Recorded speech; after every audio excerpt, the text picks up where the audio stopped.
प्रधानमंत्री का एक विजन है। वो कहते हैं कि भारत को 2047 तक एक विकसित राष्ट्र बनाना है और इसी विजन के मुताबिक आज के बजट में भी वही बातें होती हैं जिनका असर 2047 में दिखने की बात कही जाती है।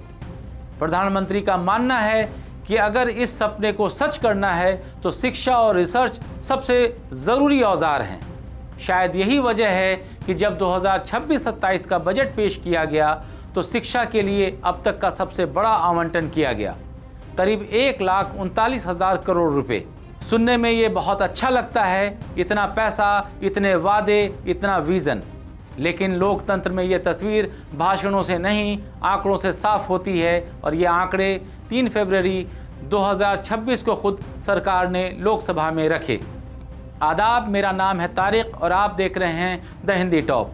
शिक्षा राज्य मंत्री जयंत चौधरी ने बताया कि 2014 के बाद से देश भर में 89,441 सरकारी स्कूल बंद हो चुके हैं।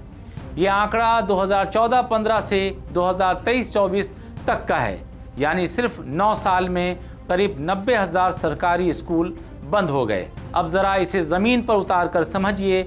मान लीजिए हर दिन औसतन 27 सरकारी स्कूल हमारे देश से गायब हो गए और इसका एक मतलब ये भी है कि 2023-24 से फरवरी 2026 तक ये संख्या और बढ़ चुकी होगी। अब ज़रा रुक कर सोचिए। एक तरफ सरकार कहती है शिक्षा देश का भविष्य है और दूसरी तरफ उसी भविष्य के स्कूल धीरे धीरे बंद होते जा रहे हैं।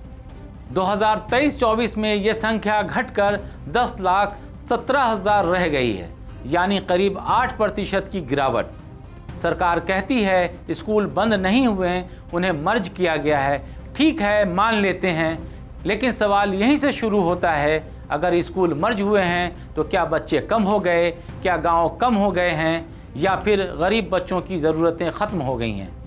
असलियत ये है कि जिन इलाकों में स्कूल मर्ज किए गए हैं वो ज़्यादातर गांव हैं, आदिवासी इलाके हैं, पहाड़ी और दूर दराज के क्षेत्र हैं। जहां सरकारी स्कूल सिर्फ पढ़ाई की जगह नहीं होती है, वो गांव का केंद्र होता है। वहीं बच्चों को मिड डे मील मिलता है, वहीं टीकाकरण होता है, वहीं जनगणना भी होती है, वही मतदान केंद्र बनता है। अब जब वो स्कूल मर्ज होता है तो बच्चे को कहा जाता है कि अब 2 किलोमीटर नहीं, अब 5 से 6 किलोमीटर चलो। शहर में ये दूरी छोटी लगती है, लेकिन गांव में ये दूरी अक्सर स्कूल छोड़ने की वजह बन जाती है। अब ज़रा राज्यों की तस्वीर देखिए। उत्तर प्रदेश देश का सबसे बड़ा राज्य, सबसे ज़्यादा बच्चे और सबसे ज़्यादा सरकारी स्कूल भी यहीं बंद हुए। 2014-15 से 2023-24 के बीच उत्तर प्रदेश में करीब 25,000 सरकारी स्कूल बंद या मर्ज कर दिए गए। अब इसका एक उदाहरण समझिए। मान लीजिए पूर्वी यूपी में किसी गांव में एक प्राइमरी स्कूल था, 3 कमरे, 2 शिक्षक, करीब 40 बच्चे। अब सरकार कहती है बच्चे कम हैं, स्कूल मर्ज कर दो। स्कूल मर्ज हुआ, अब बच्चा जाएगा 3 गांव पार करके। नतीजा क्या हुआ? कुछ बच्चे चले गए, कुछ नहीं जा पाए। कुछ लड़कियों की पढ़ाई वहीं रुक गई और इसी यूपी में इसी दौरान करीब 19,000 नए प्राइवेट स्कूल खुल गए। यानी सरकारी स्कूल गया, प्राइवेट स्कूल आए। लेकिन प्राइवेट स्कूल उस गांव में नहीं खुला कस्बे में, शहर के पास, जहां फीस देने वाले मिले। अब ज़रा मध्य प्रदेश की तरफ देखते हैं। मध्य प्रदेश में 2014-15 में करीब 1,21,000 सरकारी स्कूल थे। 2023-24 में ये घटकर करीब 92,000 रह गए, यानी हर 4 में से 1 सरकारी स्कूल। अब सोचिए, आदिवासी इलाके, जंगल, पहाड़, वहाँ स्कूल सिर्फ शिक्षा नहीं, राज्य की मौजूदगी का संकेत देते होते हैं। अब सोचिए, आदिवासी इलाके, जंगल, पहाड़, वहाँ स्कूल सिर्फ शिक्षा नहीं, राज्य की मौजूदगी का संकेत होते हैं। और जब स्कूल बंद होता है तो राज्य भी थोड़ा थोड़ा वहाँ से हट जाता है। 2014-15 में देश में करीब 2,88,000 प्राइवेट स्कूल थे। 2023-24 तक ये बढ़कर करीब 3,31,000 हो गए, यानी करीब 43,000 नए प्राइवेट स्कूल। सबसे चौंकाने वाला आंकड़ा आता है बिहार से। बिहार में 2014-15 में करीब 3,000 प्राइवेट स्कूल थे। 2023-24 में ये बढ़कर 9,000 से ज़्यादा हो गए, यानी करीब 180% की बढ़ोतरी। अब सवाल ये है, ये प्राइवेट स्कूल किसके लिए हैं? क्या ये उसी बच्चे के लिए हैं जिसका सरकारी स्कूल बंद हुआ, या फिर उनके लिए हैं जो किसी तरह फीस भर सकते हैं? और यहाँ एक और सवाल आता है, इन प्राइवेट स्कूल की फ़ीस पर कोई सख्त कानून क्यों नहीं? हर साल फीस बढ़ती है, हर साल किताब बदलती है, हर साल यूनिफॉर्म बदलता है, और सरकार कहती है हम डीबीटी दे रहे हैं। मतलब सरकार कहती है आप बच्चे को प्राइवेट स्कूल भेजिए, हम आपके खाते में 1200 रुपये डाल देंगे। अब ज़रा हिसाब लगाइए, 1200 रुपये में एक साल की फ़ीस, किताबें, यूनिफॉर्म। तो सवाल ये है, क्या सरकार अपनी जिम्मेदारी सीधे माता पिता के खाते में डाल रही है? नई शिक्षा नीति 2020 आई, बड़े बड़े वादे हुए, लेकिन 6 साल बाद भी नीति ज़्यादातर कागज़ों में ही है। शिक्षकों की भारी कमी अभी भी बरकरार है, सरकारी भर्तियां अभी भी धीमी हैं, और इस साल के बजट में तो रिसर्च पर खर्च भी कम कर दिया गया है।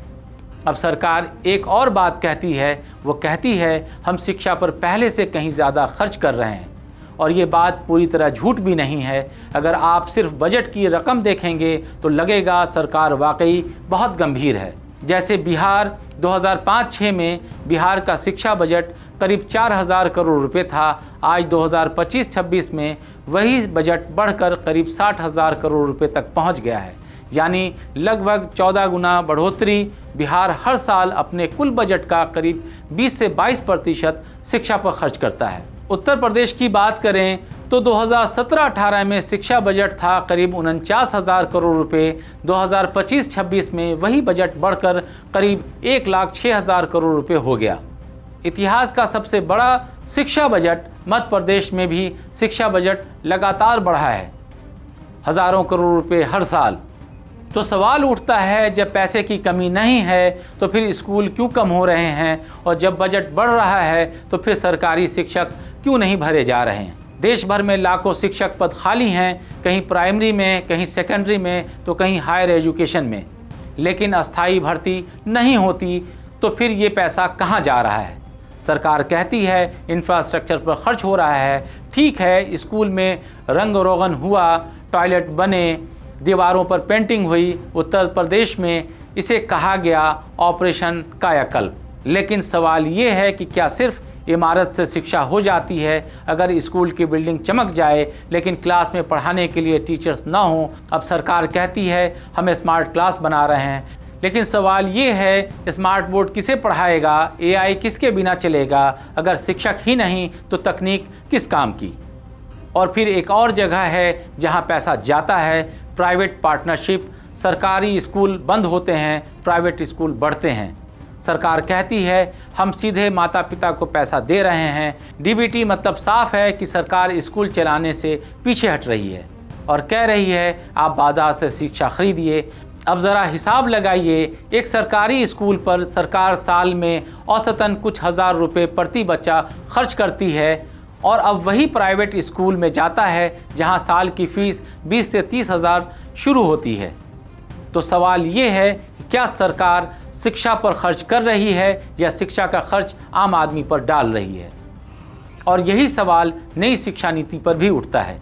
नीति कहती है GDP का 6% शिक्षा पर खर्च होगा, लेकिन आज भी कुल खर्च करीब 3 से 4% के बीच अटका हुआ है। नीति कागज़ में है, पैसा बजट में है, लेकिन स्कूल ज़मीन से गायब है।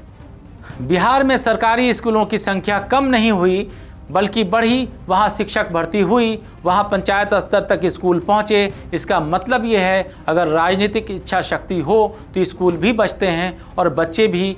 तो सवाल ये नहीं कि पैसा है या नहीं, सवाल ये है कि सरकार शिक्षा को एक जिम्मेदारी मान रही है या एक खर्च। जब सरकारी स्कूल घटते हैं, प्राइवेट स्कूल बढ़ते हैं, शिक्षक नहीं हैं और फीस बेलगाम होती है, और तब कहा जाता है विकसित भारत। लेकिन विकसित भारत किसके लिए? उस बच्चे के लिए जिसका स्कूल बंद हो गया, या उस प्राइवेट स्कूल के लिए जिसकी फ़ीस हर साल बढ़ रही है? विकसित भारत सिर्फ AI, सिर्फ स्टार्टअप, सिर्फ हाईवे से नहीं बनता।